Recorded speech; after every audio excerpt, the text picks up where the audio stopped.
कौन आएगा यहाँ, कोई न आया होगा। मेरा दरवाजा हवाओं ने हिलाया होगा। दिल नादान न धड़क, ए दिल नादान न धड़क, कोई खत लेके पड़ोसी के घर आया होगा।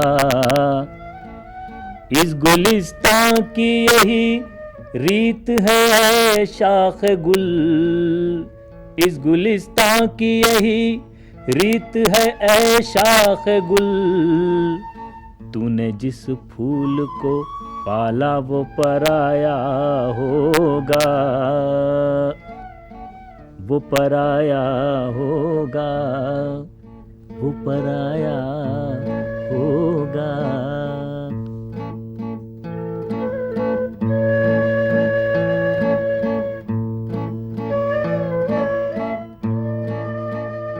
कैफ भोपाली मीर तके मीर दाग और लोगों की शायरी के अंदाज से दामन छुड़ाकर उर्दू शायरी को नया पांकपन, नए आसमान और नई परवाज देने वाला शायर।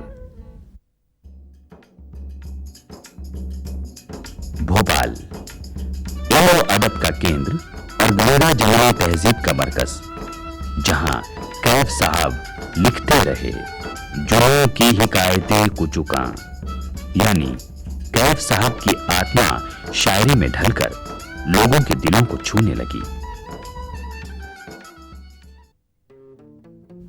पूरा नाम ख्वाजा मोहम्मद इदरीस, नस्ल से कश्मीरी, जन्म 20 फरवरी 1917। कैफ साहब के पिता ख्वाजा मोहम्मद इब्राहिम शायरी से उन्हें कोई लगाव नहीं था। हाँ, उनकी मां सालिया खानम शायरा थी और आजिज तखल्लुस रखती थी। वास्तव में कैफ साहब की शायरी में सूफियाना रंग उनको मां के आंचल से ही नसीब हुआ। वो अक्सर मां का ये शेर गुनगुनाते थे, पिला साके मैं वहदत कि दिल सरशार हो जाए, मगर सरशार ऐसा हो न फिर बेदार हो जाए।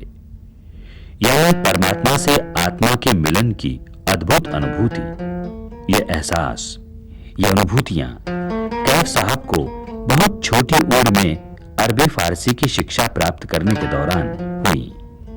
उनकी ज्यादातर शिक्षा घर पर ही हुई।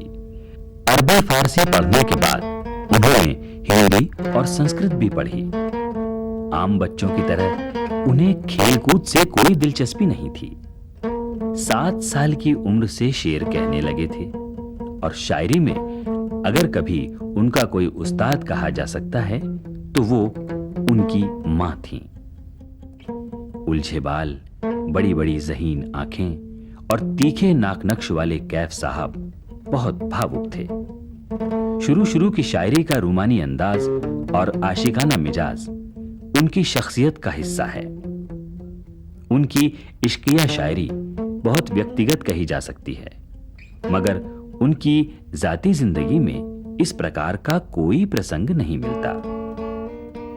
कैफ भोपाली, जिन्हें हम लोग आमतौर पर कैफ साहब कहकर पुकारा करते थे, उनकी शायरी में इश्क के उन्सुर की तलाश या इस मौजू के सिलसिले में और जुस्तजू करना इसलिए मेरे ख्याल से बेमहल होगा कि उनकी अमली ज़िंदगी में इश्क का कोई वजूद नहीं है। शायरी में ज़रूर इश्क है तो जाहिर है कि ये तो उर्दू गज़ल का एक ख़ासा रहा है कि इश्क और मोहब्बत के बग़ैर उर्दू शायरी की शायद शनाख्त ही नामुमकिन है। उनकी शादी हाजी अब्दुल हसन साहब की बेटी इफ्तिखार बानो से हुई। सीधी सादी घरेलू बानो न तो खुद शायरा थी न शायरी का शौक था, मगर पति के शायराना मिजाज को बनाए रखने में उनका बहुत बड़ा हाथ रहा। 4 बेटियों और 1 बेटे के बाप होने के बाद भी कैफ साहब का दिल घरेलू जीवन की तरफ मायल नहीं हुआ। सारी जिम्मेदारी का बोझ था उनकी पत्नी इफ्तिखार बानो के कंधों पर। उनका ज्यादा वक्त बंबई में ही गुजरता था। बच्चों का मैं ही ख्याल करती थी। पढ़ाने का लिखाने का सब बातों का। कैफ साहब को अपनी बढ़ती जिम्मेदारियों और बिगड़ती आर्थिक स्थिति का अंदाजा था। उन्होंने इस दौर की शिकायत भी की है। मेरी फाका मस्ती भी देख तू, मेरी बादाकशी गुनाह सही। नौबत जब फाका मस्ती तक आ गई और हालात बदतर होते चले गए तो कैफ साहब ने रियासत पठारिया में 30 रुपए महीने पर नौकरी कर ली।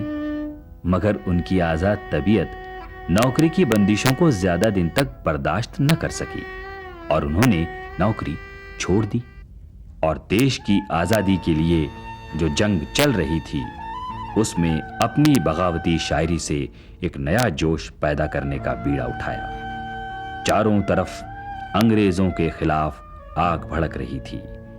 भोपाल में भी प्रजामंडल नामक संस्था का गठन किया गया और कैफ साहब उसके जागरूक कार्यकर्ता थे। इस दौर की नज़में नई किरण, सुर्ख सवेरा, शबे तारिक, सितारा सहर और अजनबी हाथ बहुत मशहूर हुई।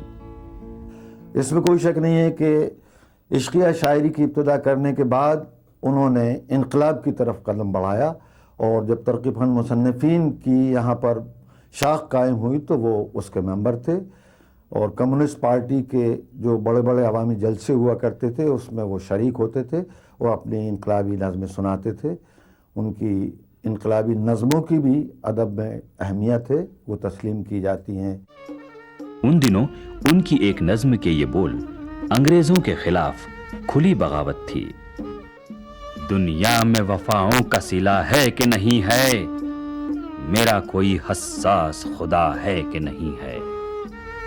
प्रजामंडल संस्था के सदस्य होने के कारण और मजदूरों को भड़काने के कारण कैफ साहब को जेल की सजा काटनी पड़ी। देश आजाद हो गया और कैफ साहब को भी रिहाई मिल गई। मगर देश की अधूरी आजादी कैफ साहब को और अधिक बेचैन कर गई और उनके दिल से ये आवाज उठी, अजनबी हाथ की चुटकी में लगाम आज भी है, हिंद आजाद है, दिल्ली तहे दाम आज भी है। आजादी के बाद कैफ साहब को सबसे बड़ी चोट लगी देश के बंटवारे से। गरीब बेबस लोग सरहद पार से आ रहे थे तो कुछ सरहद पार जा रहे थे। मुल्क बिखर रहा था। कैफ साहब के खुद के हालात भी साजगार न थे। उनका स्वास्थ्य बिगड़ रहा था। शायरी का रूमानी अंदाज दर्द में ढल गया। किसी हाल में भी सुकून नहीं, अजब हालेजार है आजकल। कभी मैं कदा, कभी बुत कदा, कभी कुए यार है आजकल। कैफ को अपनी धरती के बंटने का बहुत दुख था, क्योंकि ये वो धरती है कि पैरों से लिपट जाती है और मेहमान नवाजी की अदा क्या होगी। ये वो धरती है कि पिस पिस के शफकजार हुई, ऐसी नौरंगी तकदीर ही ना क्या होगी। जब देश में लोगों की आस्थाएं चरमरा रही थीं, बदलते हालात में हर शख्स अपनी मंजिलें खोज रहा था, उस वक्त कैफ साहब भी अपनी जिंदगी के सबसे बुरे दौर से गुजर रहे थे। उनके दोस्त अख्तर उल-उलेमान उन्हें बंबई ले आए। जोश मलिहाबादी, कृष्णचंद्र और कमाल अमरोही के साथ कैफ साहब की अदबी जिंदगी का नया दौर, नया सफर शुरू हुआ। उन्हें बॉम्बे से कमाल अमरोही का ऑफर मिला, चुनाचे वो फिल्मों में चले गए और वहाँ पर उन्होंने बहुत अच्छे बड़े, यानी उनकी मर्जी के मुताबिक कमाल अमरोही के गीत लिखे। कई गीत उसमें बहुत मशहूर हुए। ये नसीब की बात है कि बेशतर उनके ऐसे गीत जो रिकॉर्ड हो चुके थे लेकिन फिल्मों में नहीं आ सके, उसके बावजूद जो रिकॉर्ड हुए थे वो मकबूल हुए। शंकर हुसैन फिल्म या दायरा सबसे पहली जो उनकी फिल्म थी, उसमें उनका एक बहुत मशहूर गीत था, देवता तुम हो मेरा सहारा, भजन की शक्ल में ये गाया गया था। रज़िया सुल्तान में था, पाकीज़ा में उनके गीत थे। कैफ साहब ने उस वक्त की मशहूर फिल्मों के लिए भजन, गजल और गीत लिखे। दायरा, मान, शंकर हुसैन, पाकीज़ा और रजिया सुल्तान जैसी फिल्मों की कामयाबी का राज कैफ की शायरी थी। उनके द्वारा लिखे गए सुंदर गीत थे। आज भी उनके लिखे हुए गीत मशहूर हैं, जैसे फिल्म मान का ये गीत।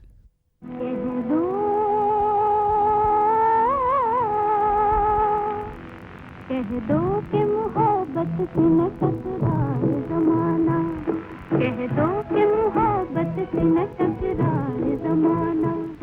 आसान नहीं प्यार के दीपक को बुझाना, कह दो कि मोहब्बत से न टकराए ज़माना। दायरा का वो भजन,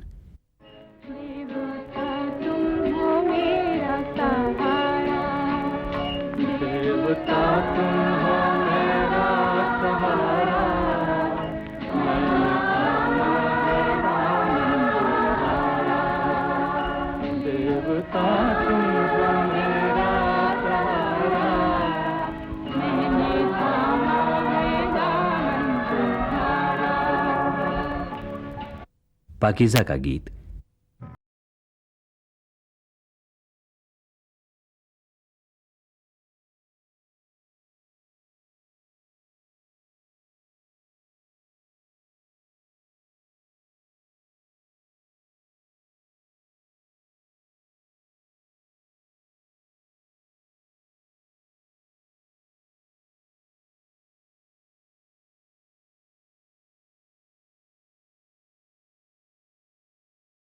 का ही एक और गीत,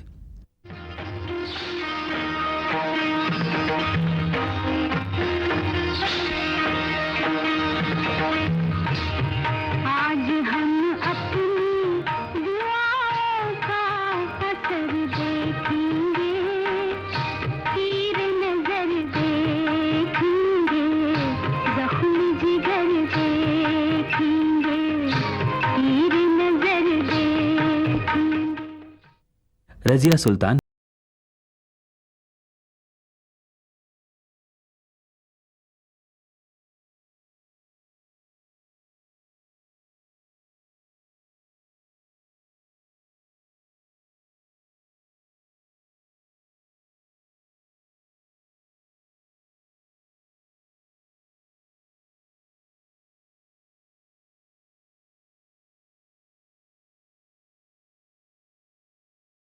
बंबई की फिल्मी दुनिया का कैफ साहब पर अच्छा असर नहीं पड़ा।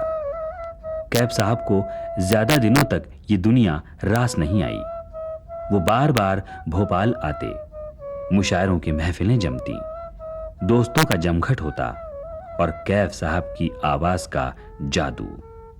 खेल यही खेला तुमने लड़कपन से, खेल यही खेला तुमने लड़कपन से, जो भी मिला शीशा तोड़ दिया छन से। मैं हूँ तेरा शायर, तू है गजल मेरी, मैं हूँ तेरा शायर, तू है गजल मेरी। मैं हूँ तेरे गम से, तू है मेरे फन से, मेरे फन से। कैफ न तो फिल्मी शायर थे न किताबों के, मुशायरों के शायर थे। एक एक मुशायरे में 40-40 गजलें पढ़ते थे। उनका लहजा अपना एक अलग लहजा था, अलग अंदाज था, जिसमें खनक और लहरों जैसी शोखी थी। दाग दुनिया ने दिए, जख्म जमाने से मिले, हमको तोहफे ये तुम्हें दोस्त बनाने से मिले। हम तरसते ही तरसते ही तरसते ही रहे, वो फलाने से फलाने से फलाने से मिले। बहुत दिन नहीं लगे कैफ को कि वो भी शोहरत और मकबूलियत के उस मुकाम तक पहुंच गए जहां कभी जिगर थे। और न सिर्फ भोपाल, मध्य प्रदेश, बल्कि हिंदुस्तान के दूर दूर तक वो मशायरों को जीतते रहे और अपना असर जमाते रहे। उनकी शायरी के संकलन में हिन हिना, शोला हर्फ, कुए बुता और दुबई से प्रकाशित आहंग कैफ प्रमुख हैं। इसके अलावा आकाशवाणी के लिए असंख्य नाटक, नौटंकी और गीत लिखे। कैफ साहब अपनी ज्यादातर शायरी कोड शब्दों या बिंदुओं में लिखते थे। गजल या नज्म पूरी होने पर उसे उर्दू लिपि में बदल लेते थे। कैफ साहब को कभी सम्मान पाने या अवार्ड लेने की तमन्ना नहीं थी। अक्सर वो अपने सम्मान में होने वाले जलसों में जाने से भी कतराते थे। उन्हें 1989 में Madhya Pradesh film journalist association की ओर से फिल्म रत्न से सम्मानित किया गया। 1983 में उरूज अदब की ओर से सम्मान मिला। 1989 में ही अखिल भारतीय भाषा साहित्य सम्मेलन की ओर से भारत भाषा भूषण सम्मान और रियाज खैराबादी अवार्ड आलमी उर्दू कॉन्फ्रेंस में मिला। 1972 में उर्दू अकादमी से सिराज मीर खां सहर अवार्ड और 1973 में राजस्थान विद्यापीठ की ओर से डॉक्टर जाकिर हुसैन सांस्कृतिक सम्मान और नेशनल डेमोक्रेटिक फ्रंट की ओर से 1974 में उन्हें सम्मानित किया गया। अनेक सम्मान, अवार्ड और लोकप्रियता से बेखबर कैफ साहब उन दिनों टैगोर की गीतांजलि का अनुवाद कर रहे थे। तबीयत पहले से खराब थी। मिजाज और शायरी का अंदाज सूफियाना हो चला। गीतांजलि का अनुवाद बीच में छोड़कर वो जीवन की नश्वरता और आदमी की बेबसी को शेरबंद करने लगे। जो देर पाहूं तो इतना ही देर पाहूं मैं कि बस चमन से गुजरती हुई हवा हूं मैं। दुनिया को चंद लोग समझते हैं पायदार, ये कितनी पायदार है ठोकर लगा के देख। दुनिया के नश्वर होने का एहसास कैफ साहब को आध्यात्म की ओर ले गया। आत्मा से साक्षात्कार हुआ तो एक ऐसी कृति का जन्म हुआ जिसने कैफ साहब को अंतर्राष्ट्रीय स्तर का व्यक्ति बनाया। मफहूमुल कुरान उनके द्वारा लिखित और दुबई से प्रकाशित एक अनूठी कृति है। आसान और रोजाना की बोलचाल की उर्दू में कुरान पाक का काव्य रूपांतर सारी दुनिया में सराहा गया। अपनी बीमारी के कारण वो इस अनुवाद को भी पूरा नहीं कर सके। उनका शरीर कैंसर के शिकंजे में था।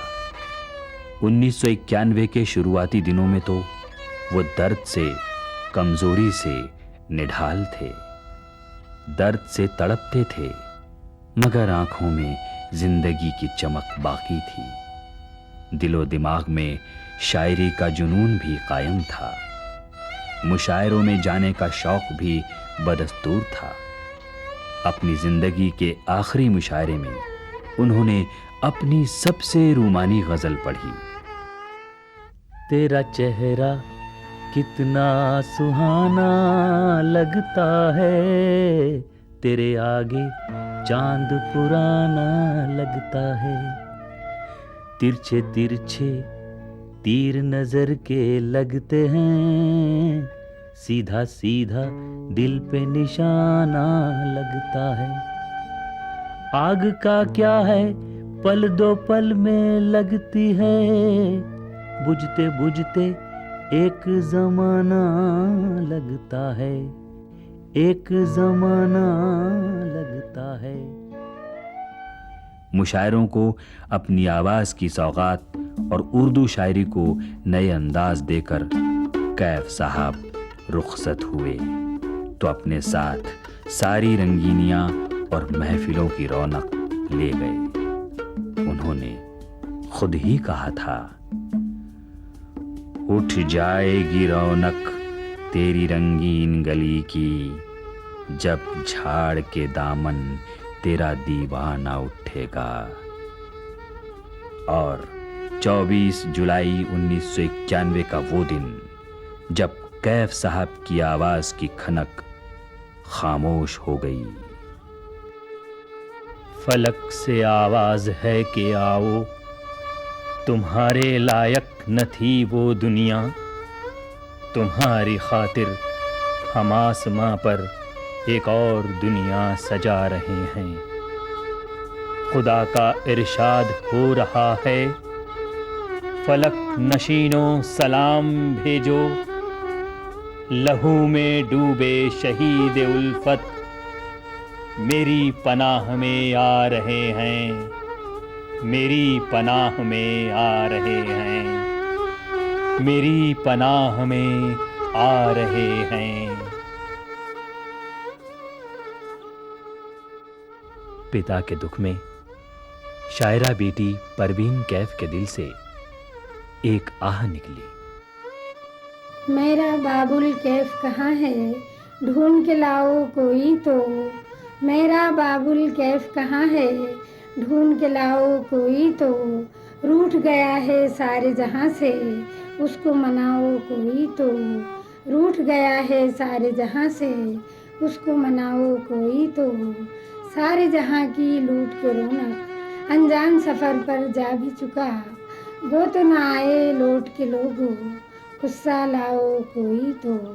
मैंने चंद अशार गज़ल के उसके लिए ही लिखे हैं, मैंने चंद अशार गज़ल के उसके लिए ही लिखे हैं। ममनू है मेरा कब्र पे जाना, उसको बताओ कोई तो।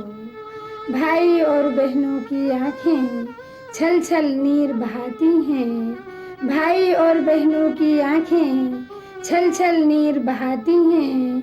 डूब न जाएं इन अश्कों में, हाय बचाओ कोई तो।